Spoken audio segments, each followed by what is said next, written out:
Emilio Verano's hands were shaking, and that alone should have terrified him more than any bullet ever had. He was standing in his private satellite office in a downtown skyscraper, a fortress of black oak and Italian leather, where even his most trusted Lieutenant Franco had to knock 3 times before entering, and tonight the room felt less like a sanctuary and more like a coffin. In front of him, the military-grade security monitor cast a cold blue glow across his face, waiting for one final password, one final keystroke that would either confirm his worst nightmare or set it free. He loosened the knot of his silk tie, the same tie he'd worn to a sit-down with 3 crime families that morning without flinching. But now it felt like a noose tightening around his throat, because this wasn't about territory or money or blood debts. This was about his children. Emilio Verano, 37 years old, the man who ran the south side of Chicago's underworld with an iron fist, the man whose name made grown men stammer and look away, was afraid, genuinely, bone-deep afraid, and it was the kind of fear that only a father who'd already buried his wife could understand. Just 24 hours ago, he'd ordered a second surveillance system installed throughout the mansion.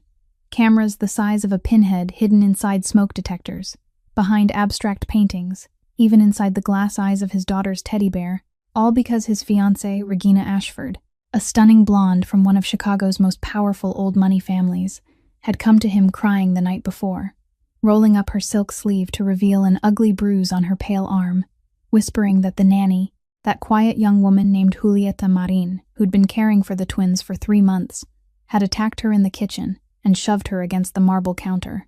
And then Regina had leaned into his chest and whispered the words that detonated every rational thought in his skull. If she'd do this to me, Emilio, imagine what she's doing to Noah and Gianna when you're not home. What if she's someone Kowalski planted inside our walls? That was all it took. The mention of his enemies infiltrating his home, the image of his 18-month-old twins helpless in the hands of a potential spy, it shattered him. He didn't stop to question why the bruise looked oddly symmetrical. Didn't stop to remember that Julieta had never once raised her voice in 3 months. Didn't stop to notice that Regina's tears dried suspiciously fast. He just saw red. He'd wanted to handle it that same night, the way his world handled problems, permanently. But Regina had talked him out of it with chilling logic. You need proof first. You need to see who she's working for. Don't start a war over a mistake. So he'd spent the night installing cameras and the morning humiliating Julieta, ordering her to scrub every inch of the mansion's marble floors on her hands and knees, while wearing rubber gloves so she wouldn't leave fingerprints on his furniture, telling her with a voice cold enough to freeze blood that if he found a single stain when he returned, she shouldn't expect to see tomorrow, and in his world that wasn't a metaphor. Now here he sat, finger hovering over the laptop's enter key, ready to watch the monster reveal itself remotely, ready to give Franco the kill order. He pressed it. The screen split into 4 feeds, and Emilio braced himself for violence, for neglect, for proof that his children were in danger. But what appeared on camera 3, the wide-angle shot of the grand living room bathed in late-afternoon Chicago sunlight streaming through floor-to-ceiling windows, wasn't a scene of horror. It hit him so hard he had to grab the edge of his mahogany desk to keep from falling to his knees. There, in the center of the cream-colored Persian rug, was Julieta. She was on her knees in her simple gray uniform and white apron, bright yellow rubber gloves still on her hands because she'd been scrubbing his floors exactly as he'd commanded. But she'd stopped. In her right arm she cradled Noah, the boy's tiny head resting against her shoulder, his fingers gripping the edge of her apron, his face perfectly peaceful, completely safe. In her left arm she held Gianna, the little girl's face buried into Julieta's chest, her small hand clutching the collar of the uniform. Searching for warmth she couldn't find anywhere else in that cold mansion, and Julieta was humming, her eyes half closed, her lips moving in a soft melody, not caring that her knees ached on the hard stone, not caring that she'd been treated like a slave that very morning, not caring about anything except the 2 motherless babies who'd chosen her arms as their refuge. Emilio Verano, the most dangerous man on the south side of Chicago, the man who hadn't shed a single tear at his own wife's funeral, felt a hot, heavy drop roll down his cheek and land on the polished wood of his desk. He'd installed those cameras to catch a monster, and instead he'd found the only proof that mattered, proof of a love so pure and so fierce that it made every dollar in his empire feel like pocket change, a love that he, their own father, had been too blind and too broken to give them. And then, just as the guilt began to crush him, He saw something on the monitor that made his blood run cold for an entirely different reason. The living room door swung open, and Regina walked in, but the woman who entered wasn't the trembling victim who'd cried in his arms last night.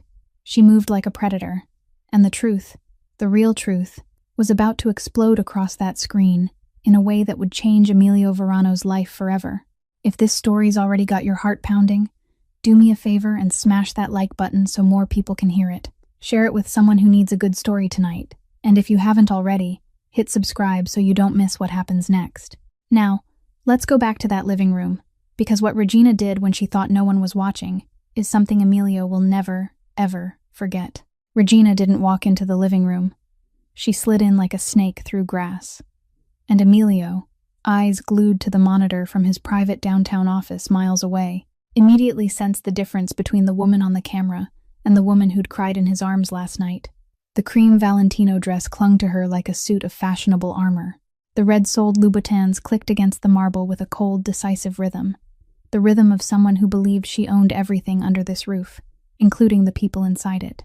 No tears, no sobs, no trembling shoulders, just a glance that swept the room as if she were taking inventory. And a chill ran down Emilio's spine when he realized those eyes had never known fear, not for a single day since she'd first stepped into the Verano estate. On the other side of the lens, Giulietta reacted in an instant. She didn't need to think, didn't need anyone to command her. Her body moved before her mind could catch up, the way a mother dog instinctively stands between danger and her litter the moment she smells a threat. She set Noah down on the rug beside Gianna so gently the little boy didn't even open his eyes, then stood, smoothed the white apron over her gray uniform, and lowered her head, but her torso shifted sideways by one step, only one, just enough to place her thin body as a shield between Regina and the two children lying on the rug.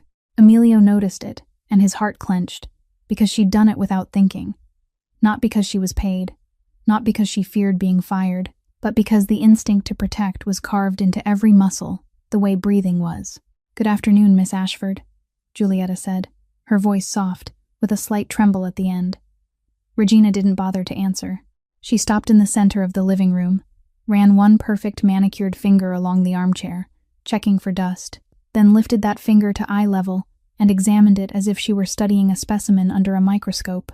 Then she lowered her gaze to Giulietta and smiled in a way Emilio had never seen on her face, the smile of a predator that knew it stood at the top of the food chain and was looking down at prey. "Do you know where you are?"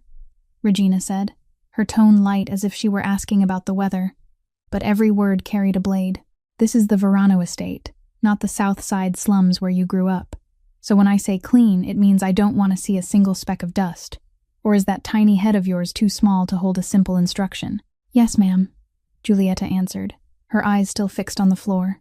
Emilio's fist tightened on his desk until his knuckles went white, because Regina's voice came through the speakers crystal clear, and he realized that wasn't the voice of a woman traumatized after an attack. It was the voice of someone used to giving orders to people beneath her. Regina walked to the corner where the bucket of soapy water sat against the wall, looked down at the marble floor Giulietta had polished, until it gleamed like a mirror all morning on her knees, and with her gloved hands, then said, coolly, that the floor still had streaks, before she kicked the side of the bucket with the toe of her red-soled shoe. Soapy water spilled out, spreading across the marble. Giulietta had just cleaned, destroying in 3 seconds what had taken hours of kneeling to achieve. Giulietta drew a short breath, but said nothing. She dropped to her knees at once, reached for the rag beneath Regina's feet, and started blotting the water, her knees and those bright yellow rubber gloves stark against the white stone, an image that made Emilio grind his teeth, because he was the one who'd told her to wear them this morning. And then it happened. While Giulietta was bent over on her knees, wiping up the water right under Regina's feet, Regina lifted her right foot and brought it down. Not a step, not a slip, but a slow, deliberate motion, pressing the sharp heel of her Louboutin into the back of Giulietta's right hand, where it lay flat on the floor. Through the microphone, Emilio heard the heel grind on rubber, and a small hiss escaped Giulietta's throat as she yanked her hand back to her chest, curling in on herself like a wounded animal. But she didn't scream, didn't cry, didn't look up. She only bowed her head lower, as if pain were the price she had to pay to stay, to keep earning money for Rosa's dialysis, to avoid being thrown out on the street one more time. But in the very moment Regina pressed down, Emilio saw what he should have seen last night.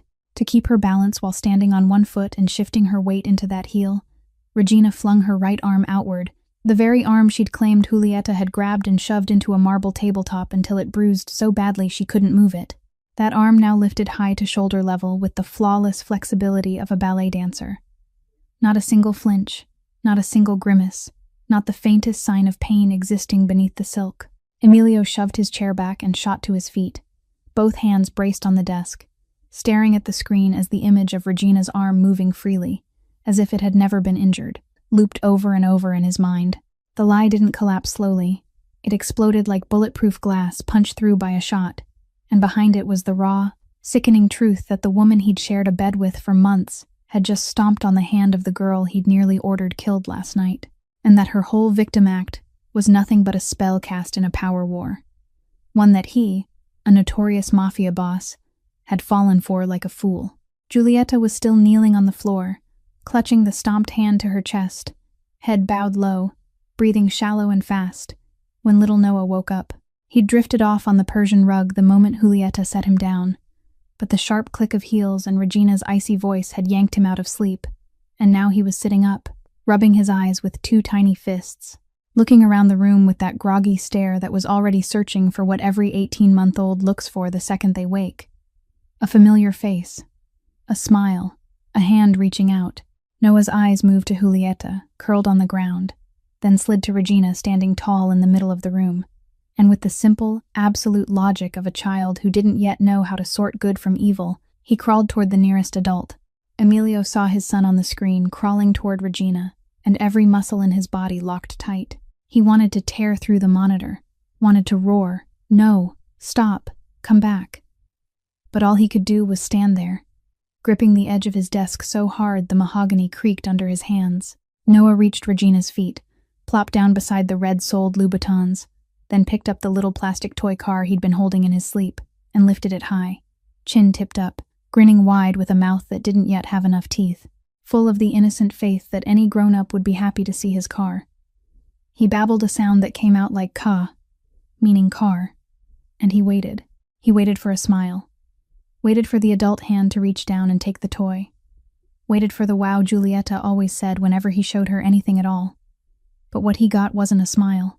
Regina's scream ripped through the room like shattering glass.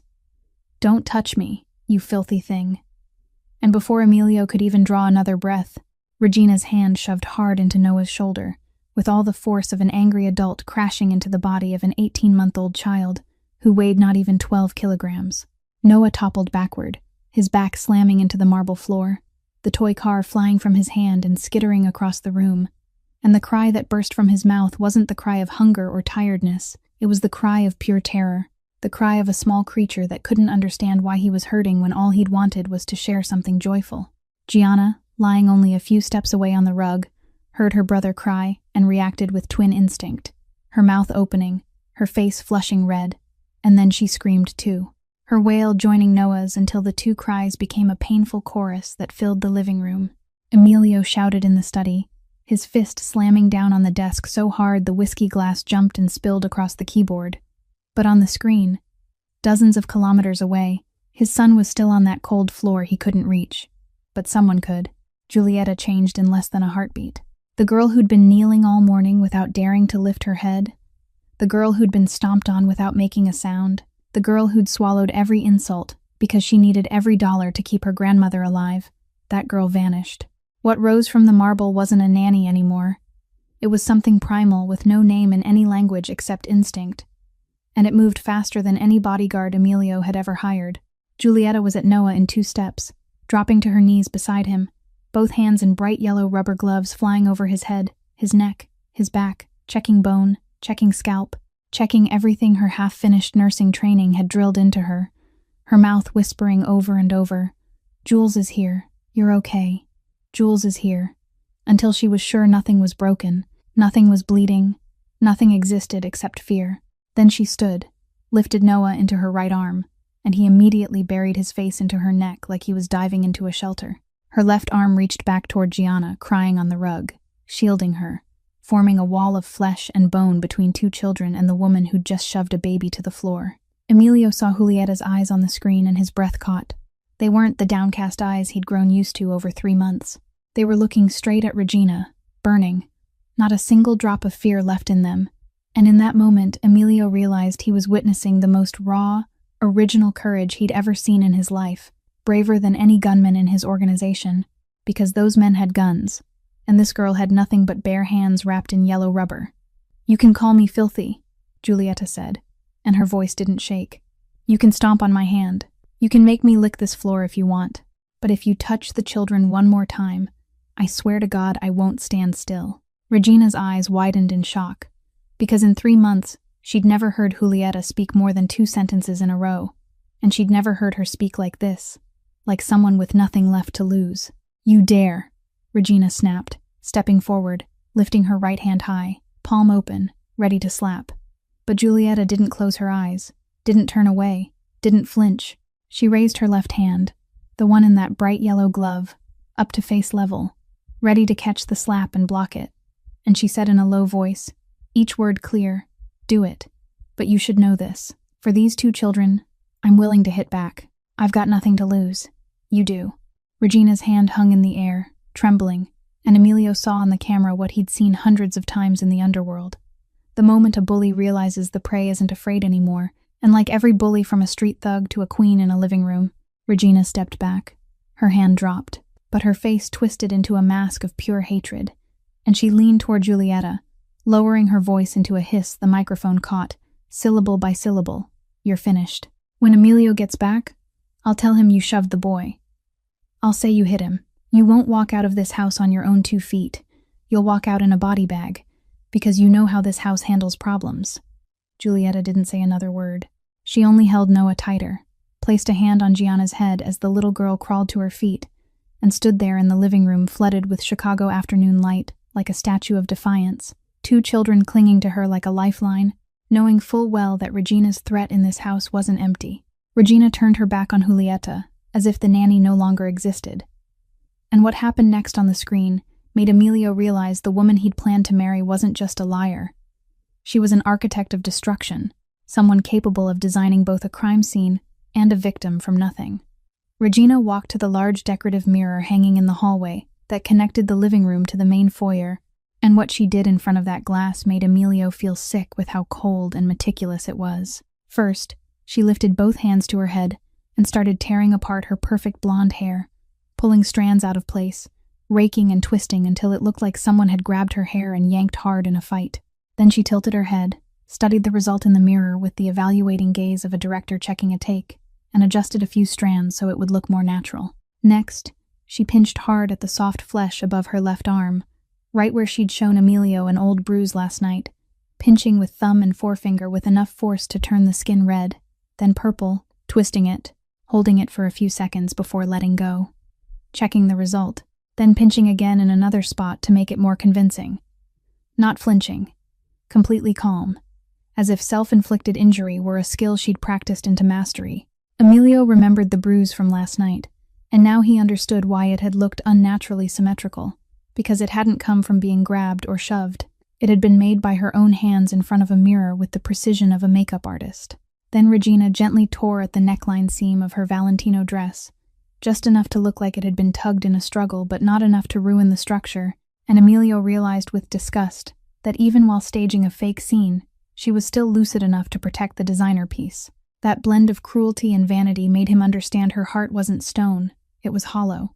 When she finished dressing the part of the victim, Regina returned to the living room and walked to the side table where an abstract ceramic sculpture sat, one Emilio had bought at an auction in New York. She lifted it with both hands and threw it straight onto the marble floor. The crash blasted through the study speakers like a gunshot. Sharp fragments sprayed in every direction, and one large piece struck Giulietta's shin, slicing through the gray uniform fabric and leaving a long tear, and beneath it, a red line of blood. Giulietta didn't scream. She only turned to shield the children, bending low, using her back as a roof so no shard would fly into Noah and Gianna. Emilio saw blood soaking through Giulietta's uniform, and he had to grip the edge of the desk because the rage rising in him wasn't the cold, calculated anger he used in business. This was the primal fury of a man watching his children threatened, and the person protecting them hurt while he couldn't do a thing.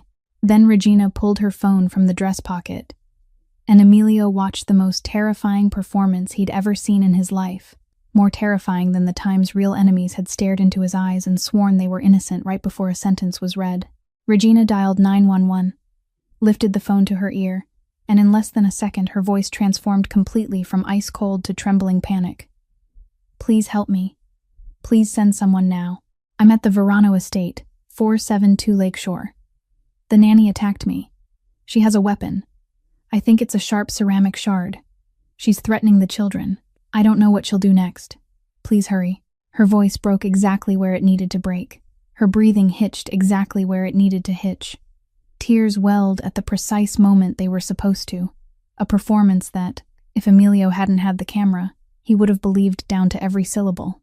Giulietta heard the call from the corner of the room, where she was sitting on the floor holding the children, and Emilio saw her face go pale on the camera because she understood exactly what was happening. She knew that when the police arrived, they'd see a wealthy white woman with torn hair, ripped dress, bruises on her arm, crying, and a Mexican girl in a nanny uniform, sitting in the middle of a wrecked room, and she knew what the outcome of that equation was in this country. But what truly made Emilio's skin crawl was the second call. Regina ended the 911 call, wiped her tears with the back of her hand as neatly as flipping a switch, then dialed another number, a private number, and her voice returned to its original ice. "Derek, I just called 911 to report an assault at the Verano estate," she said. "Make sure you're the one who responds to this call. I want that little nanny arrested on the spot and charged with assault with a weapon. I want her held without bail. My family will remember. You understand what I'm saying." Emilio heard every word through the microphone system. Derek. Sergeant Derek Malone of the Chicago Police Department, the name Franco, had once mentioned in a report about corrupt officers tied up with rival families, and now Emilio understood that this second call wasn't just the act of a jealous woman trying to ruin a nanny. This was the Ashford family activating a piece on the inside of the Chicago police force against someone under the Verano roof, and in Emilio's world that had one very specific name: betrayal. Emilio pulled out his phone and dialed Franco, his hand no longer shaking, because the tremor of fear had given way to the dead calm. Everyone who knew him understood was the most dangerous sign of all. Franco picked up after a ring. "Bring men to the house now," Emilio said, his voice flat as a lake before a storm. "Everything's changed. I need 4 men at the front gate and you at the main door. The police will be here in a few minutes, and one of them, a sergeant named Derek Malone, is Ashford. Handle him our way. And Franco." Emilio paused. "There's a girl in the living room holding my children. She's not the enemy. She's the only one protecting them. Keep her safe. That's an order." Giulietta heard Regina end the second call, and in the few seconds of silence that followed, she saw her future as clearly as a sentence already written. The police would come. They would see a white woman from the Ashford family crying with bruises and a torn dress. They would see a Mexican girl in a nanny uniform sitting in the middle of a wreckage of shattered ceramics and soapy water, and they wouldn't need to hear a single explanation before they snapped cuffs on her, especially with the sergeant in charge already given orders. She knew she could run. The back door by the kitchen led to the garden, and from the garden she could climb the east fence into the alley that connected to Lakeshore. She'd memorized that route without meaning to over the last 3 months every time she took the children out for air, but running meant leaving Noah and Gianna in this room with a woman who'd shoved an 18-month-old to the floor without even blinking. And to Giulietta, that wasn't an option. It wasn't difficult. It simply didn't exist in the universe of choices she lived in. So she didn't run. She did the exact opposite. Giulietta sat down in the middle of the living room floor, right on the broken ceramic pieces she swept aside with her forearm to clear a small, clean space, big enough for 2 babies, not caring that sharp edges scraped her skin through the torn uniform fabric. Then she pulled Noah and Gianna into her lap, set both of them on her thighs, and turned her back completely to Regina, as if that woman had been erased from the world Giulietta was building for the children. Noah was still hiccuping through sobs, his face red and soaked, and Gianna clung to Giulietta's collar with 2 tiny, trembling hands. So Giulietta bent close to their ears and whispered, "Let's play the cover your ears game. Jules will sing, and you cover your ears and only listen to Jules, okay? Don't listen to anything else." Then she started to sing. The song didn't have a name. It was the melody Rosa had sung to her when she was 14 and curled up on her bed after her father's funeral. It was the melody Rosa had sung again when she was 16 and sitting beside her mother's hospital bed in the emergency room of a public hospital. It was the melody Rosa had sung every night for years after that, when the orphaned girl couldn't sleep because of nightmares. A Spanish lullaby with no fixed words, only soft sounds Rosa invented to match the breathing of the granddaughter in her arms. And now Julieta sang it to two children, who weren't Rosa's blood, but needed her more than anyone. Julieta's voice trembled on the first notes, because her throat was tight with tears.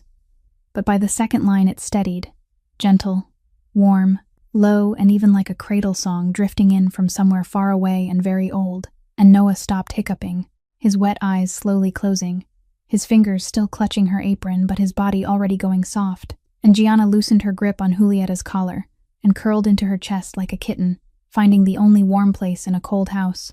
Regina stood behind them, staring at the scene with disbelief on her face. "You're singing," Regina said, half laughing, half sneering. "You're about to go to jail and you're sitting there singing. You really are crazy." Julieta didn't turn around, didn't stop singing. She only spoke between two lines of the lullaby in a calm that felt almost unreal. "Call whoever you want. The police, the army, whatever. But the last minutes I have in this house will be peaceful for the children. I won't allow their last memory of me to be your screaming." Then she returned to the lullaby as if the conversation had never happened. Dozens of kilometers away, on Interstate 90, Emilio was driving his black Maserati Levante through Chicago's evening traffic at 140 kilometers an hour, his left hand on the wheel, his right hand with the phone mounted on its holder. And through the car speakers, the sound from the camera system streamed live into the cabin. He heard Julieta's lullaby. That soft Spanish melody filled the leather-lined interior, mixing with the whistle of wind against the glass and the growl of the engine. And it tore Emilio apart in a way no bullet or blade ever could, because he was listening to a girl he'd almost ordered killed last night sing his children to calm with every ounce of love she had, while waiting to be arrested for a crime she hadn't committed. Tears blurred his vision. Streetlights and headlights ahead smeared into long streaks of light, and Emilio Verano, the man who hadn't prayed even on the day his mother was buried, even on the day Catherine breathed her last in the emergency room, whispered a plea aimed at no one in particular, aimed at the invisible emptiness above the highway. "Please let me get there in time. Please keep her safe until I get home. I'll fix everything. I swear I'll fix it." On another road cutting north, Franco sat in the back seat of a black Escalade with 4 bodyguards, phone to his ear, issuing a string of short, quiet instructions in the flat, emotionless voice of someone used to handling crises. And when one of the guards asked the priority level of the situation, Franco only said 2 words: "Level 1. And everyone understood that Level 1 in the Verano house meant be ready for anything. The black Maserati Levante tore through the iron gates of the Verano estate at a speed that made the guard jump aside and hit the barrier button without even managing a greeting. The tires ground over the white gravel drive that usually took Emilio 30 seconds to cross, but today he swallowed it in less than 5, before slamming the brakes at the front steps, the nose of the car stopping less than a hand's breadth from a marble column. The engine still roared, because he didn't bother to shut it off. The door flew open, and Emilio lunged out, his tie crooked, his hair a mess from raking it back again and again, with a sweat-wet hand, his eyes bloodshot from tears, and from the rage that had heated him on Interstate 90, like raw steel in a furnace. He didn't look like the polished Mafia boss Chicago knew. He looked like a wild animal that had scented an intruder in its den. He shoved the front doors with both hands. The heavy oak slammed into the wall with a crash that made the painting in the foyer shudder. His footsteps hammered down the stone hallway like war drums, and before he even reached the living room, Regina appeared in the doorway, eyes glossy with manufactured tears, hair ruined exactly as designed, Valentino's sleeve torn exactly where she'd ripped it, and she launched at him like a guided missile. Both hands shot out and clamped around Emilio's right arm, nails scraping his suit fabric, her mouth already running the script before her body even reached him. "Emilio, thank God you're home. She attacked me. She's crazy. I was so scared. The children almost got hurt. You have to throw her out right now. Call Franco to handle her." But Emilio had heard that voice twice already today. Once through the fake 911 call, and once through the call to the corrupt sergeant. And now, hearing it come out of her mouth in front of him in flesh and bone, it felt so false it made him nauseous, like smelling rotten food wrapped in pretty paper. Emilio looked down at Regina's hands, gripping his arm, at those perfect polished nails scratching his suit, and pure disgust spread from the point of contact through his entire body. He didn't yank away. He didn't shove her back. He did something far worse. Slowly, he lifted his left hand and peeled Regina's fingers off his sleeve one by one, thumb and forefinger on each, like picking a slug off clothing, with a cold contempt so sharp it seemed to thicken the air around them. "Don't touch me," Emilio said, and it wasn't a shout, it wasn't a bark, it was a low, rough murmur from the bottom of his chest that anyone in Chicago's underworld would recognize as the last sound before someone disappeared from the earth. Regina froze, her hand still hovering in the empty space where Emilio's arm had been, her eyes widening for the first time not in performance but in real confusion, because for months she'd said anything, and Emilio had believed her. She cried, and he held her. She frowned, and he asked what was wrong, and now his reaction didn't exist in any script she'd prepared. Emilio walked past her without looking, his shoulder brushing hers as if she were a ghost, an object, air, and he went straight into the living room, to the place his eyes had been searching for from the second he crossed the threshold. He saw Julieta. She was in the farthest corner from the doorway, her back against the wall, sitting on the floor amid broken ceramic shards and spilled soapy water, both babies clutched tight to her chest. The bright yellow rubber gloves were smeared now and scuffed, with a mark across the back of her right hand, where a Louboutin heel had pressed. There was dried blood on her leg where a ceramic fragment had sliced through her uniform, and her eyes were shut tight. She didn't see Emilio come in because she was waiting for footsteps to approach, waiting for a hand to grab her by the collar and haul her up, waiting for an order from the man she knew, the man she understood all too well knew how to handle problems. And in her head, it wasn't fear for herself that filled the space. It was a prayer. "Please let someone kind take care of the children after I'm gone. Please don't leave them with that woman. Please let someone tell Rosa I'm sorry I couldn't send dialysis money this month." Emilio saw all of it on her closed face. He read the resigned fear of someone who'd been treated so cruelly by the world for so long she no longer expected anything else, and it pierced him deeper than any bullet ever could. He didn't kneel, not yet, because the wail of police sirens was already rising somewhere beyond the gates, and he needed to stand. He needed to stand between Julieta and whatever was about to walk through that front door. So he placed himself directly in front of her, his back to the living room, his face toward the entrance, his broad shoulders blocking her and the babies from Regina's line of sight as she stood rigid on the other side, and he became the wall, a wall of flesh and bone. And this time, it wasn't Julieta shielding the children. It was Emilio shielding all of them. He didn't turn to look at her, but he spoke low enough that only she could hear, his voice raw and breaking on the last word. "No one's going to touch you. I'm here." Julieta opened her eyes. The police sirens tore through the late afternoon in the Gold Coast the moment Julieta opened her eyes and saw Emilio's back planted like a shield in front of her, and at the same time, from the opposite direction, the engine of a black Escalade turned in through the gates, 4 figures stepping out in quick, precise motions and fanning to positions around the front of the house without anyone needing to point, because they'd drilled this formation hundreds of times. Franco stepped out last, adjusted his coat collar, and walked straight through the front door with the steady stride of a man who never hurried but always arrived exactly when he needed to. 2 squad cars pulled up behind the Maserati that was still running, 4 doors opening at once, but only 2 officers moved toward the house. The one in front was a young man with a hard face, one hand resting on his holster the way protocol demanded when a weapon had been reported. Half a step behind him came Sergeant Derek Malone, expression carved from stone, but his eyes flicking fast to either side as he took in Franco's 4 bodyguards standing like statues on both sides of the steps. And Emilio knew immediately from the way Malone walked that he was weighing whether the job Regina had handed him was worth doing under these conditions. "Chicago police, whoever's inside, come into a visible area." The young officer called from the front doorway Emilio had left wide open, and Emilio stepped out of the living room into the foyer, calm, both hands raised to shoulder height, palms open forward in the universal posture any American who understood the law knew to take when police entered a home. "I'm Emilio Verano, the homeowner," he said, his voice even, each word clean. "I'm unarmed. There's no threat in this house. And I have video evidence showing the 911 call you received was completely staged." The young officer stopped to assess, eyes sweeping past Emilio into the living room where the wreckage was visible. Broken ceramic shards, spilled soapy water, a blonde woman with ruined hair standing on the left with a panicked face. And in the far corner, a girl in a nanny uniform sitting on the floor holding 2 babies. Malone pushed up shoulder to shoulder with the younger officer. He'd already identified Julieta and started moving toward her, his hand reaching behind his back for the cuffs clipped to his belt. "Sir, we received a report of assault with a weapon. I need to separate the suspect first. Then we can review evidence." But Emilio didn't shift a single inch from the position he held between Malone and the living room. "Sergeant," Emilio said, still polite, but every word heavy as lead, "I respect your procedure, and I'm asking you to respect my rights as the homeowner, to present evidence before anyone in my home is touched. The video is less than 10 minutes.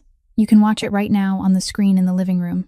If after you watch it you still want to arrest someone, I won't interfere. But I think you'll want to arrest the right person." The young officer looked at Malone, then at Emilio, then nodded, because legally the request was sound, and because the instinct of a new cop told him something about this scene felt wrong. The room looked too clean for a weapon assault. The woman claiming victimhood stood too far from the children she said she was protecting. And the girl being accused was holding the babies with a gentleness no criminal could fake. Emilio turned back into the living room, picked up the remote from the coffee table, switched on the 85-inch television mounted on the main wall, then opened the security app on his phone and cast it wirelessly to the screen, and suddenly the room filled with images so sharp you could count dust motes drifting in the sunlight. The footage began from the moment Regina entered the living room, and everyone watched. On the screen, Regina appeared with that cold walk, her insults slicing through the television speakers like blades. "Poor brain," "pathetic thing." Then the red-soled Louboutin pressed down on Julieta's hand, in a close zoom. The third-angle camera had captured so clearly, you could see the bright yellow rubber flattened under the sharp heel. Then Noah crawled over to show his toy car, and Regina's shove looked even more brutal on the giant screen than it had on Emilio's phone. An adult hand slamming into the shoulder of an 18-month-old, a tiny body flipping backward onto marble, a scream blasting through the surround sound and ricocheting off the walls until the young officer clenched his jaw, and even Malone had to turn his face away for a second. The video kept rolling. Regina in front of the mirror, deliberately wrecking her hair, deliberately pinching bruises into her arm with sickening precision, tearing her dress, smashing the ceramic statue. Then the 911 call, with flawless sobbing that clashed violently with the ice-cold face the camera showed. And finally the second call, Regina's flat voice ordering Derek Malone to arrest Julieta and charge her with assault with a weapon. "My family will remember. You understand what I'm saying." And Malone's name echoed through the speakers. And the young officer slowly turned his head to look at his colleague, with an expression Malone understood meant everything had just changed. The living room went silent. Regina stood on the left with her back against the wall, her face white as chalk, her mouth open but no sound coming out, because for the first time in her life she didn't have a script for this situation. The young officer spoke first. "Mr. Verano, what I just watched shows clear signs of staging a scene and making a false report under Section 721 of the Illinois Criminal Code. I'm going to write this up and recommend an investigation." Then he turned to Malone. "Sergeant, I think we need to have a private conversation about that second call in the video." But Malone didn't get the chance to answer, because Franco appeared beside him like a ghost, one hand dropping onto the sergeant's shoulder with a friendliness that wasn't real, and his mouth leaned close to Malone's ear and whispered a few words no one else could hear, except Malone. But the effect of those words showed instantly on the sergeant's face. His skin went from red to gray in less than 2 seconds. His pupils tightened, his jaw locked. He stepped out from under Franco's hand, walked to the door without another word, got into his car, slid into the driver's seat, and waited. Emilio turned to Regina. She was still against the wall, fingers digging into the wallpaper as if the floor had tilted. And when her eyes met Emilio's, for the first time she saw something in his gaze she'd never seen directed at her before. Nothing. Not anger, not sorrow, not hatred. Only the total emptiness of someone who had erased her from existence. "You have 2 choices," Emilio said, his voice flat, not a ripple in it. 1. You leave Illinois within 24 hours. You disappear from my life and my children's lives, and in exchange, this video stays locked in my safe where no one sees it. 2. You stay. And tomorrow morning, the video and the recording of you ordering Sergeant Malone will be sitting on an FBI desk because buying police is a federal crime, not a state one, and no Ashford lawyer can make that go away. And I'll make sure your father gets a copy the same day." Regina stared at Emilio, looked at the young officer writing his report, looked toward the door where Franco stood with his arms folded and 4 shadows behind him, then looked down at Julieta, still on the floor holding the babies, and Julieta didn't look back with hatred or triumph. She looked at Regina with the sad eyes of someone watching a miserable creature destroy itself, and it was that pity from the poor nanny Regina despised that finally pierced the armor of Regina Ashford's pride. "I'll go," Regina said, her voice shaking, no longer resembling any version Emilio had ever heard, her hand snatching her Hermes bag from the armchair, her feet unsteady and red, sold Louboutins as she staggered out of the living room through the foyer toward the front door, each step faster than the last until it turned into a run, the sharp heels clicking on marble, fading, then cutting off completely when a car door slammed and an engine roared as she left the Verano estate for the last time. Franco watched her go, lifted a hand to the wireless earpiece, and said tersely, "Follow her. Report every hour until she's on a plane." Then he turned back and gave Emilio a single short nod that meant, "It's done, boss." The young officer finished the false report paperwork, handed it to Emilio to sign, nodded, and walked out, the movement pulling along Sergeant Malone, who was already waiting in his car with the face of a man who had just watched his career and freedom hang by a thread. The squad cars left in silence, no sirens, no lights, and the Verano estate sank into its first quiet since Regina Ashford had stepped into the living room that afternoon. The front door closed behind the young officer, and for the first time in hours there were no clicking heels, no screaming, no sirens, no ceramic breaking, no crying, nothing but the heavy quiet of a house that had just survived a war and was learning how to breathe again. Franco stood in the main foyer looking into the living room, assessing the scene with the eyes of a man who'd served the Verano family for 20 years, then silently pulled the living room doors shut from the outside, giving Emilio and Julieta privacy without anyone needing to ask for it, because Franco always knew when his boss needed protection and when his boss needed to disappear. Inside the living room, the afternoon sun had shifted from honey gold to deep orange, pouring through the floor to ceiling glass and laying a warm light over the ruin, a gentleness that contradicted the destruction beneath it. White ceramic shards glittered on the marble like bone fragments. The soapy water had begun to dry into cloudy streaks. The bucket lay tipped on its side. The Persian rug had been shoved off center, and in the middle of all that chaos, Julieta had started cleaning. Emilio stood a few steps away, watching her hold Gianna, asleep on her shoulder from exhaustion, with one arm while the other reached down to pick up shard after shard and tuck them into the fold of her apron. Noah was curled on the rug beside her, fast asleep too, his thumb in his mouth, and Julieta cleaned not because anyone told her to, but because it was what she knew how to do. It was the reflex of someone who'd spent her whole life cleaning up other people's messes and didn't know how to stop, even when she was the one being crushed by the mess.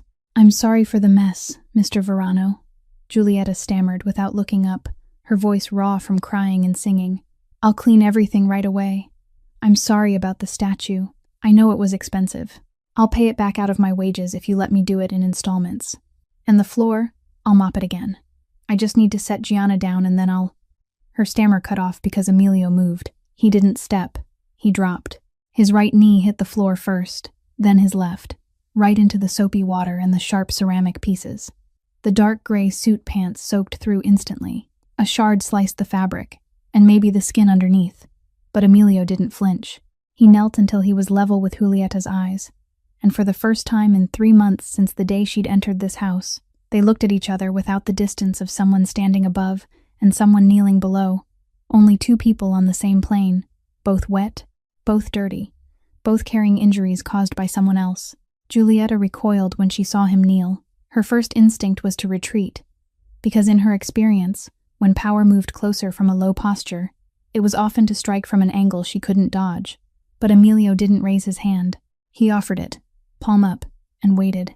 She stared at that hand, the hand that had signed the order to install cameras to watch her, the hand that had held a whiskey glass while ordering her to scrub floors on her knees, the hand she'd believed this morning would be the last thing she saw before everything ended.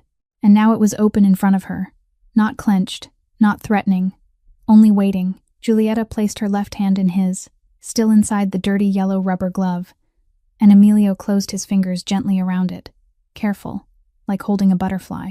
Then, with his other hand, he reached up and began to peel the left glove off. He did it slowly, sliding his fingers under the rubber at her wrist and rolling it down. The rubber stretched, then released, separating from her skin with a small damp sound.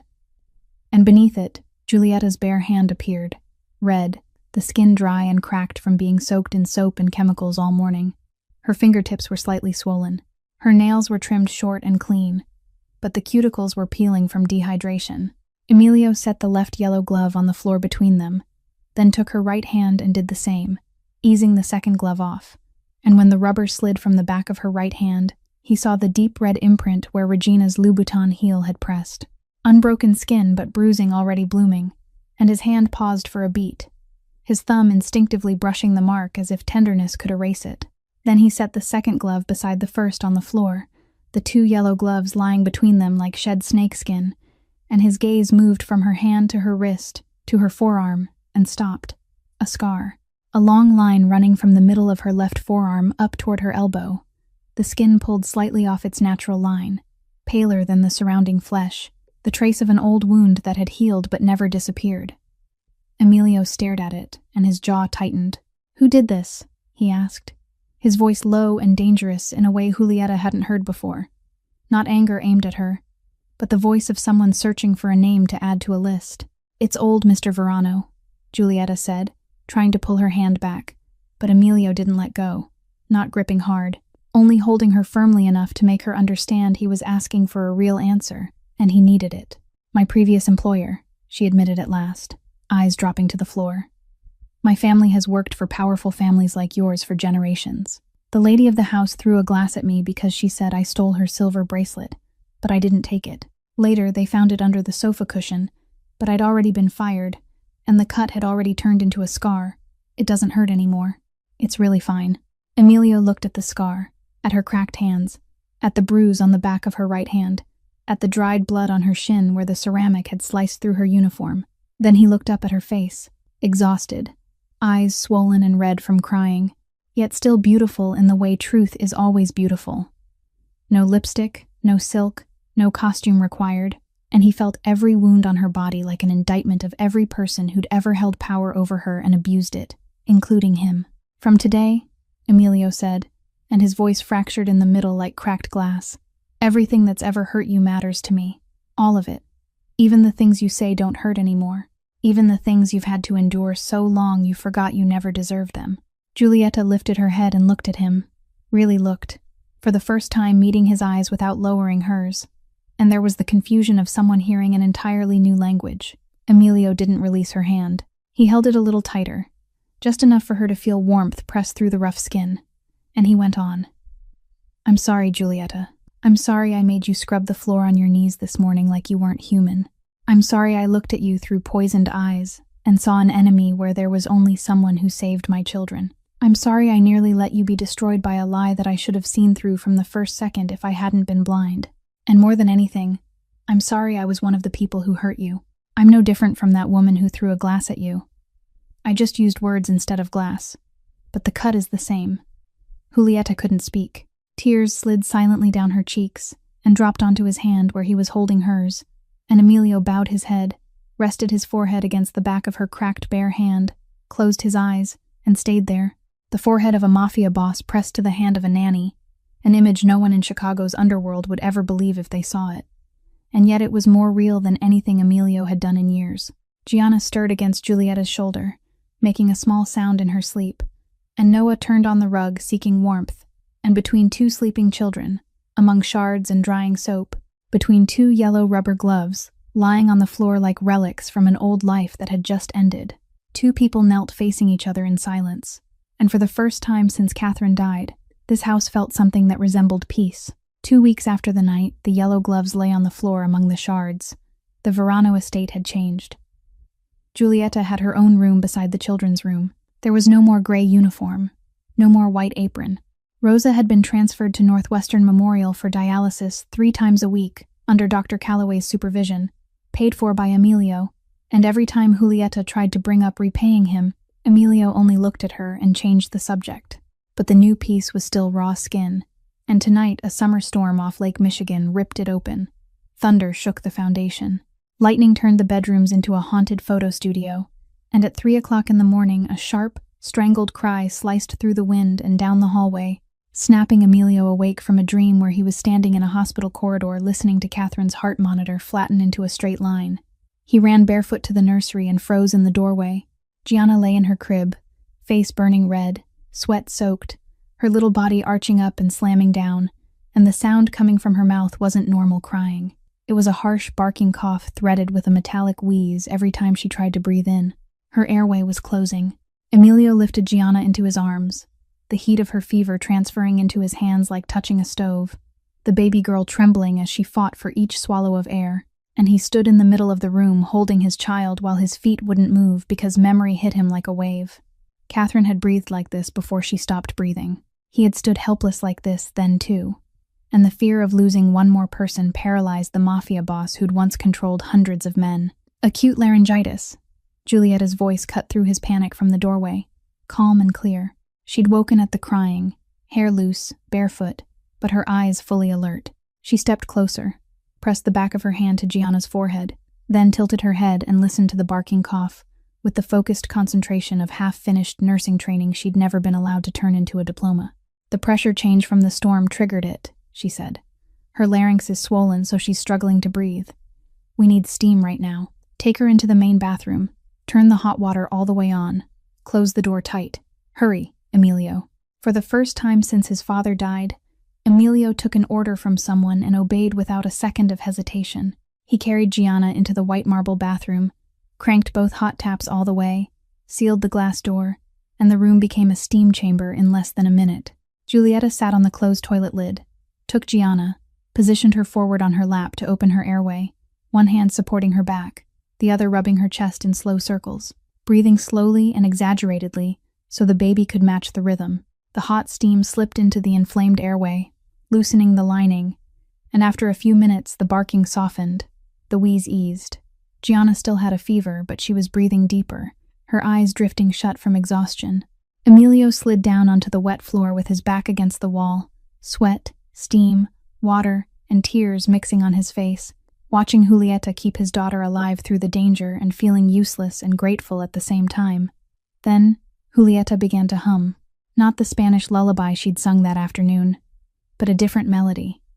Wordless, only simple notes repeating like a sleep spiral, and by the third note, Emilio felt as if he'd been punched in the chest, because he knew that melody, as well as he knew his own heartbeat. Catherine had written it, sitting at the grand piano in the last months of pregnancy, recording it into a small wooden music box she'd placed in the baby's crib. And after Catherine died, Emilio had shoved the box to the very bottom of the toy cabinet, because hearing that melody felt like being cut open alive. That song, Emilio whispered, his voice breaking. How do you know it? Giulietta stopped humming, looked at him, and understood. I found the music box in the toy cabinet, she said softly. Gianna wouldn't stop crying, but every time I opened it, she calmed down right away. So I memorized the melody to sing when the box wasn't near. I didn't know it belonged to anyone. I'm sorry if I shouldn't have. Emilio couldn't answer. He bowed his head, covered his face with both hands, and cried, not silent tears but the held-in sobbing of an entire year breaking loose at once in a bathroom filled with steam. And Giulietta didn't say a word. She simply kept holding Gianna, now sleeping peacefully, and kept humming Catherine's melody, letting that song soothe the daughter to sleep, and also giving a father permission to grieve the mother without anyone judging him. And she understood that tonight, she hadn't only saved Gianna from acute laryngitis, she had saved something Emilio had buried with Catherine, and believed he would never be able to dig up again. The next morning the storm had passed, leaving Chicago's sky clear as washed glass, and the Verano estate garden lush and bright, water beating on the leaves under the first sunlight. On the back porch, Agnes had laid out breakfast, sliced fruit, pancakes, orange juice, and a pot of hot coffee. But the difference wasn't the food. It was where people sat. Giulietta sat to Emilio's right, not standing behind him waiting for orders, not eating hurried leftovers on a side chair in the kitchen, but sitting beside him at the same table, with the two children tapping plastic spoons on their high chair trays. She wore an olive linen dress Agnes had bought, hair loose over her shoulders and still slightly damp from her shower, no apron, no gloves, Just a 27-year-old woman eating breakfast in the morning sun, and that normalcy, after everything that had happened, was the most extraordinary thing of all. Emilio picked up the coffee pot and poured into Julieta's cup before pouring his own, a gesture so small it was almost invisible, and yet it shattered the order that had ruled this house for 3 months, because for those 3 months Julieta had poured for him, and now he poured for her, and when she stared at the cup and then up at him with confusion, he only said, "Coffee gets cold fast. Drink." They ate amid Noah's babbling laughter as he tried to stick a piece of banana into Gianna's ear, and Gianna shrieked in protest. The little girl was completely fine after the night before, only her voice still a little hoarse, and inside that happy noise, Emilio looked at Julieta and asked in a gentle tone she'd never heard him use before, "Tell me about you, not about work or the children's schedule, but about you. Who is Julieta Marin?" Julieta set her coffee down, looked out at the garden for a moment, then told him, without melodrama, without polishing anything, in the steady voice of someone who'd lived with suffering long enough that it had become fact instead of tragedy. Her father had been shot and killed in a grocery store robbery on the South Side when she was 14. He'd only been standing in the wrong place at the wrong time. The bullet hadn't been meant for him, but he died anyway. Her mother was diagnosed with ovarian cancer 6 months after the funeral, and she died when Julieta was 16. Rosa, her grandmother, sold everything she could sell to raise her, and Julieta enrolled in a community nursing program on a partial scholarship. But when Rosa became sick with kidney failure, Julieta had to leave school and work as a nanny because it was the only job that paid enough to survive and cover hospital bills. The two families before Verano had both falsely accused her of stealing so they could fire her and keep her end-of-month pay. The scar on her arm was a gift from the second lady of the house, who'd thrown a glass at her over a silver bracelet that had fallen under a sofa cushion and been blamed on Julieta. When Julieta finished, she looked at Emilio and said, "I'm not telling you so you'll pity me. I'm telling you because you asked." Emilio stayed quiet for a moment, turning his coffee cup slowly on its saucer. Then he said, "Dr. Calloway will check on Rosa weekly from now on, and I'll cover all treatment costs. No limit, no end date." Julieta shook her head immediately. "No, Mr. Verano, I can't accept that. It's too much. I'll find a way to repay you over time." Emilio set his cup down and met her eyes. "This isn't charity, Julieta. It's a debt. You saved my children from Regina. You saved Gianna last night. You kept Catherine's song alive in this house when I'd buried it. There isn't an amount of money that can repay those things, but I can make sure the woman who raised you into who you are today doesn't die because there isn't money for dialysis, and that's what I'm going to do whether you agree or not." Julieta opened her mouth to argue again, but she saw in Emilio's eyes what she'd seen the night before on the bathroom floor. Not the pity of a rich man handing something down to a poor girl, but the determination of someone trying to do right after doing wrong too many times, and she closed her mouth, gave a small nod, eyes wet. "Thank you," she said. Only 2 words, but the way she said them made them heavier than any speech. Emilio reached his hand across the table, not gripping hers, only resting his hand beside hers on the wooden surface, an invitation with no pressure. And after a beat of hesitation, Julieta placed her hand on top of his, bare skin against bare skin, no yellow rubber between them anymore, and they both felt a small current run through the contact point, warm and clear as the sunlight washing over the table, and neither of them pulled away. The weeks that followed passed, and the Verano estate changed, not with hammers or fresh paint, but with things much smaller. Emilio started coming home earlier. At first it was only 30 minutes earlier, then an hour. Then some days he canceled an entire afternoon meeting, and Franco only lifted an eyebrow and didn't ask. Each time Emilio came back, he didn't go straight up to the second-floor study anymore.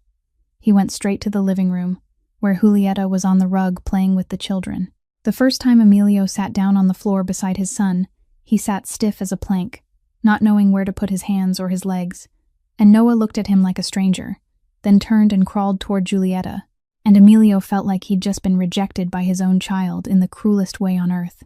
But Julieta didn't let him sit there alone. She placed a wooden block for building towers into his hand and said, "Build it and Noah will come knock it down. Just keep doing that. Kids like breaking things more than building them." And Emilio built towers with hands that had signed $1-million deals, and Noah crawled over and shoved them down laughing. Then Emilio built again, and Noah knocked them down again, and again, and again. And by the 5th time, Emilio was laughing too. Giulietta taught him how to change diapers, and he did it wrong 3 times in a row until Noah protested at full volume. She taught him how to warm formula to the right temperature by testing it on the back of his hand.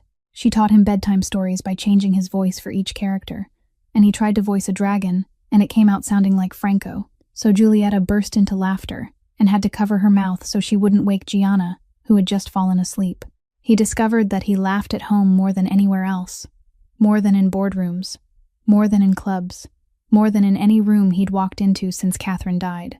One night, the children were fast asleep, and Emilio sat in the library with a whiskey, reading financial reports, while Giulietta sat across the room in an armchair, legs tucked up, reading an old nursing textbook she'd kept from before she'd dropped out, the spine frayed and peeling, pages dog-eared and marked in pencil. The desk lamp cast a warm light over her face, and Emilio realized he'd stopped reading his report at some point. He was only watching her, watching the way she frowned when a passage got difficult, the way her finger tracked the lines, her hands still rough even without rubber gloves, the scar on her left arm visible under short sleeves, and he thought she was beautiful. Not beautiful like Regina with Silk and Valentino, but beautiful because she was real, because every scar and every callus on her hands told the story of someone who didn't quit, and those rough hands were holding his world together.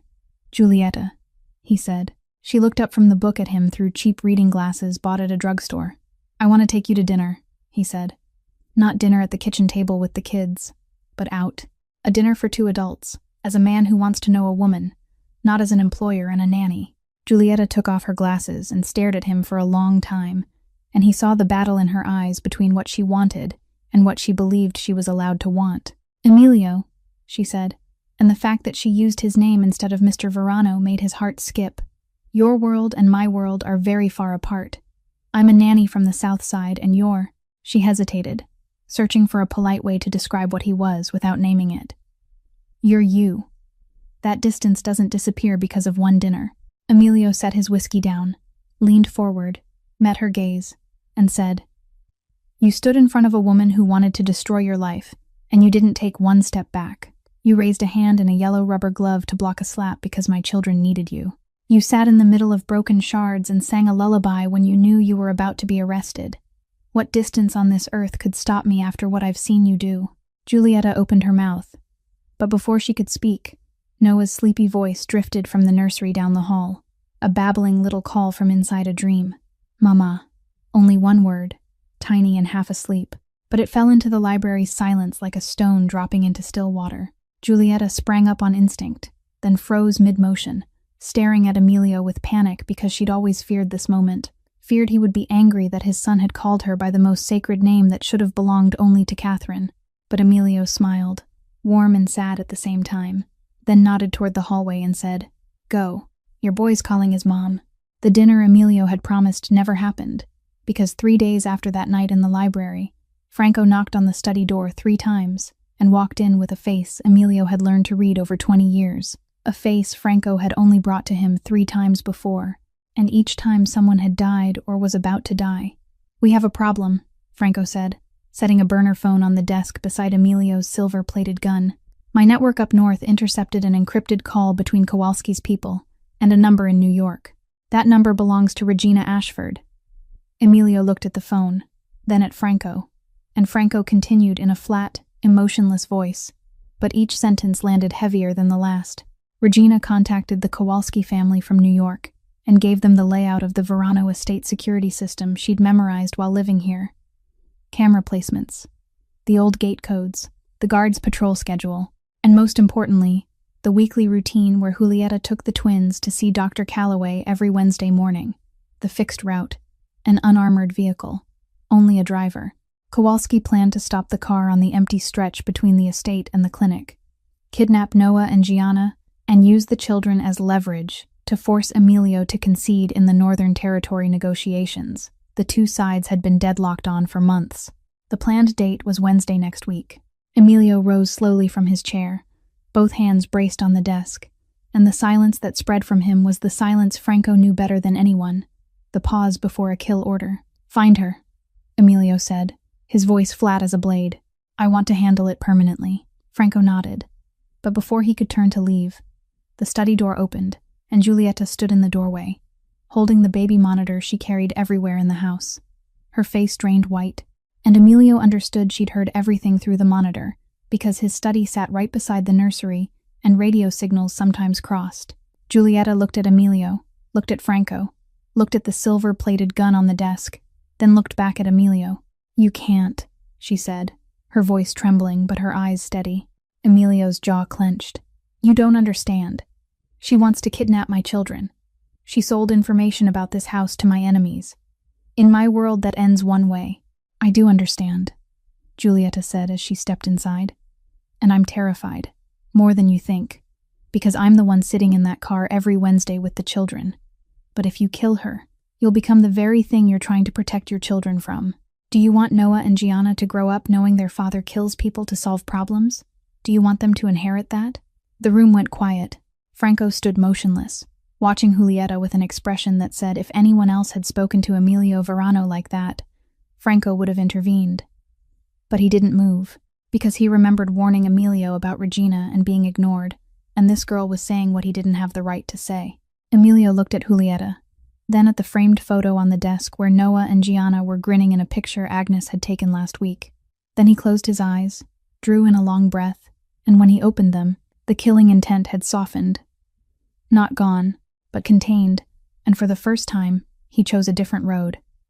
"Franco," he said, "Plan B. Contact Regina's father.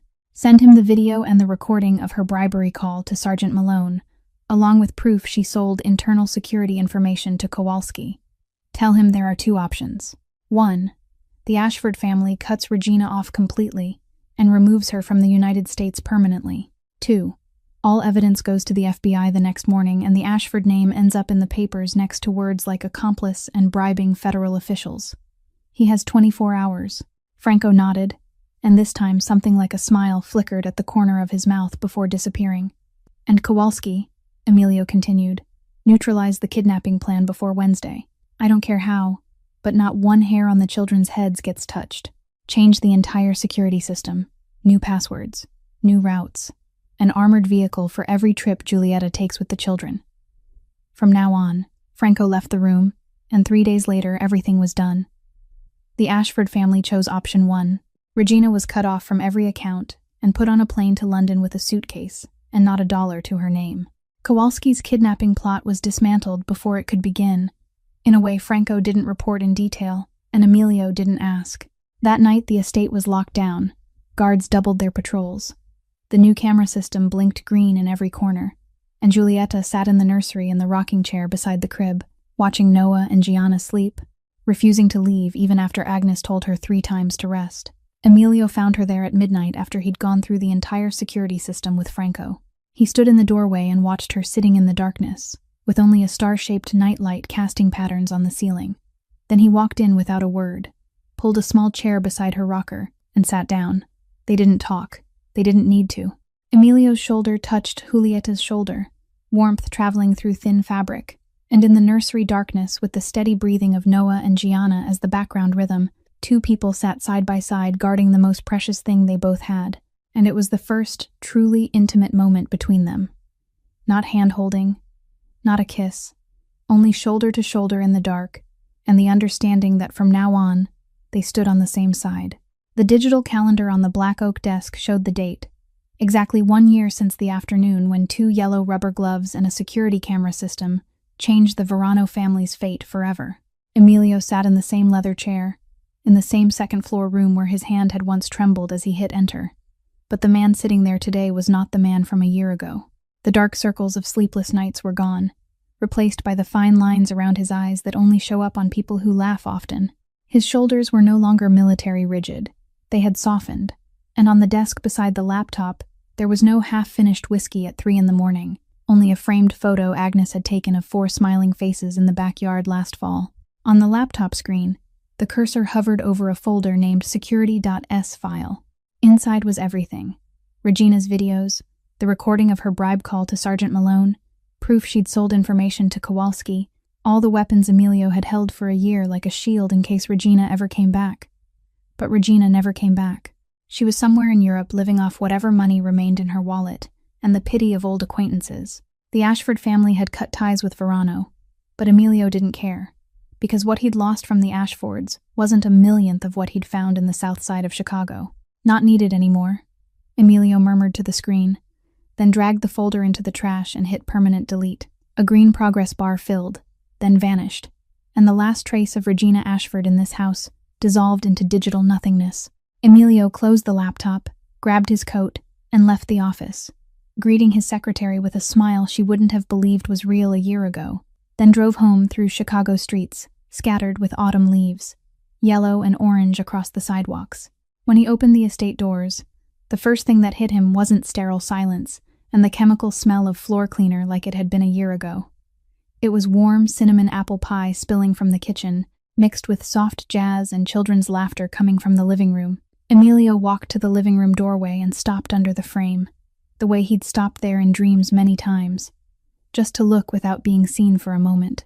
Late autumn sunlight poured through the floor-to-ceiling glass and laid the same honey gold tone over the cream Persian rug it had a year ago. But the rug was no longer spotless.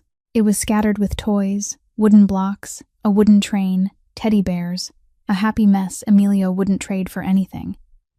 In the middle of it sat Julieta.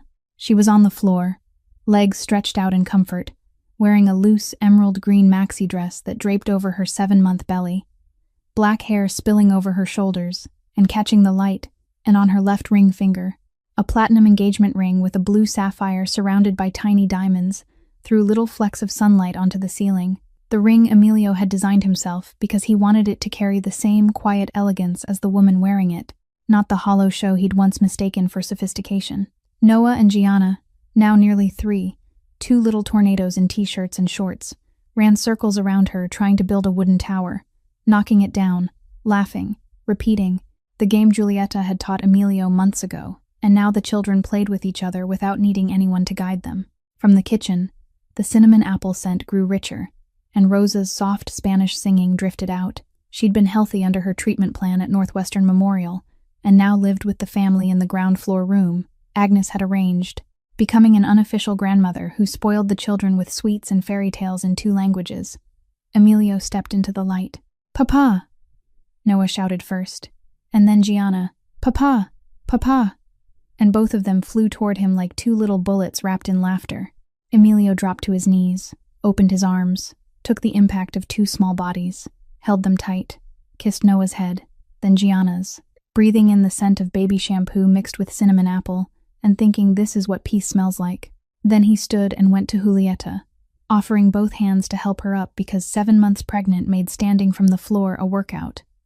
And when she was steady, he placed one hand on her belly. Under the emerald fabric, a small kick landed against his palm, clear and alive, an unborn daughter saying hello to her father. He looked at Julieta. Julieta looked at him, and in the middle of children's laughter and cinnamon and golden fall light, no words were needed, because everything that mattered had already been said by that small kick beneath his hand. Emilio gently took Julieta's hand and led her out of the living room toward the library at the end of the hall, the room with the thick Persian rug, the ceiling-high shelves of old books, and the red brick fireplace where they'd sat together for the first time on the night the gloves were taken off. And when Emilio closed the door softly behind them, Julieta realized he was hiding something behind his back. "Sit down," Emilio said, pulling out a chair for her because 7 months pregnant meant she couldn't stand for long. Then he walked to the bookshelf, took down a small hand-carved wooden box, about the size of a palm, the kind people used for precious jewelry or family keepsakes, and placed it in her hands. Julieta looked at the box, looked at Emilio, then opened the lid. Inside, resting on black velvet, weren't diamonds or pearls. It was the yellow rubber gloves, the old gloves, washed clean, but still scratched across the back of the right hand. And right in the center there was a small half-moon indentation, where Regina's red-soled Louboutin heel had pressed down, a mark faded by time but not erased. Like the scar on Julieta's arm, like every real wound, they heal, but they never pretend they didn't happen. Julieta touched the gloves with her fingertips, feeling rubber that had dried and stiffened compared to the day she'd worn them, and scrubbed the floor on her knees, and she looked up at Emilio with a question in her eyes. "Why did you keep this?" she asked. "They're just trash." Emilio sat in the chair across from her, elbows on his knees, leaning forward, and said, "Sometimes when I'm in boardrooms signing million-dollar contracts, or when we go to events and you're in a gown so beautiful I forget how to breathe, I get afraid. I'm afraid I'll forget, that I'll turn back into the man who only saw the uniform and not the human inside it, that I'll turn back into the blind man who sat in a closed room, believing a liar, while the person telling the truth was on her knees downstairs, scrubbing the floor." He glanced at the gloves in the box, then met her eyes again. "These gloves remind me of the day I almost lost everything. They remind me that real love doesn't wear silk and perfume. It wears a gray uniform, rubber gloves, and kneels on a cold floor and still sings lullabies for someone else's children. They remind me that the bravest person I've ever met wasn't any gunman in my organization. It was the girl who raised a hand, wrapped in yellow rubber to block a slap and protect 2 children who weren't her blood." Emilio took Giulietta's hand. Her hands were softer now than they'd been a year ago, because she no longer soaked them in chemicals. But they still weren't the hands of a sheltered princess, and he loved that. "I'm keeping these gloves," he said. "So when our daughter grows up, I can tell her the story of the mother who saved this family with her bare hands. So she'll know she comes from a line of women warriors, not a princess in an ivory tower. So she'll know Grandma Rosa spent her life sacrificing to raise her mother, and her mother sacrificed everything to protect her brother and sister, and that strength runs in her blood, and no one can take it away." Giulietta looked at the gloves, looked at the sapphire ring on her finger, looked at her belly where their daughter was kicking, then looked at Emilio, and tears slid down her cheeks, but she smiled. A real smile, the smile of someone who finally believed she was allowed to be happy. Emilio leaned in, lifted his hand to her face, wiped her tears with his thumb, then kissed her, gentle and slow, no rush, a kiss not burning or frantic, but warm and deep and full of promise, like a vow that didn't need a church. The library door flew open with the familiar bang, and Noah shot in like a tiny bullet, shouting, "Grandma's finished baking." And Gianna wobbled after him, clutching her teddy bear, the glass eyes that no longer hid any camera. And behind the children, Rosa appeared in the doorway, gray hair neatly pinned up, apron dusted with flour, holding a tray of hot cinnamon apple pastries, smiling and mixing Spanish with English, as she said, "I tried to keep them back, but once they smell sugar, nobody can stop them." Emilio laughed, released Giulietta but kept holding her hand, then said, "I think all of us want dessert." And the whole family spilled into the big dining room, where Agnes had already set bowls and plates for 6 people, even though there were only 3 adults and 2 children, because the 6th place was always set for the one who was coming. They sat together, Rosa at the head of the table cutting the pastries, Giulietta beside Emilio, Noah and Gianna in high chairs banging spoons on their trays demanding their share, and laughter and voices filled the room that a year ago had held only silence and the smell of floor wax. Up on the dining room ceiling, in the corner where the smoke detector met the molding, the small security camera still blinked green, still recorded, still uploaded to the cloud. But if someone opened today's footage, they wouldn't find evidence of crime or betrayal or violence.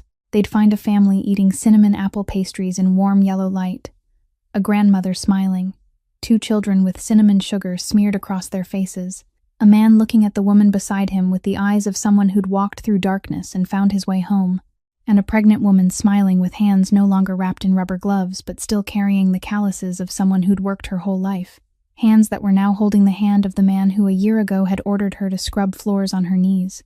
And both of them had forgiven each other, and both of them had chosen each other, and that was the miracle. Emilio reached up and turned off the dining room light when dinner ended. Rosa had taken the children upstairs. Giulietta rested her head on his shoulder in the hallway, and the house fell into darkness.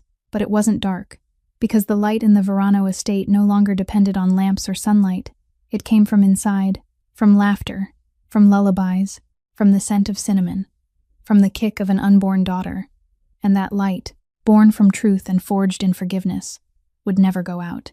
Today's story ends here, but before we part, I want to share something.